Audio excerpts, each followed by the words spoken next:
Hey everyone, in this video we'll learn how to converting addition of similar number into multiplication. For example, 4 plus 4 plus 4 plus 4 three times. 4 plus 4, 8, 8 plus 4 equal to 12. The number 4 is added to itself three times.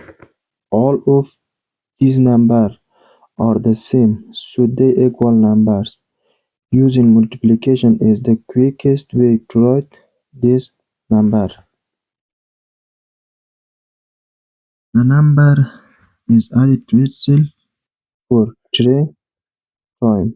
Write 3. A positive sign changing to multiplication sign. The number is added for write 4.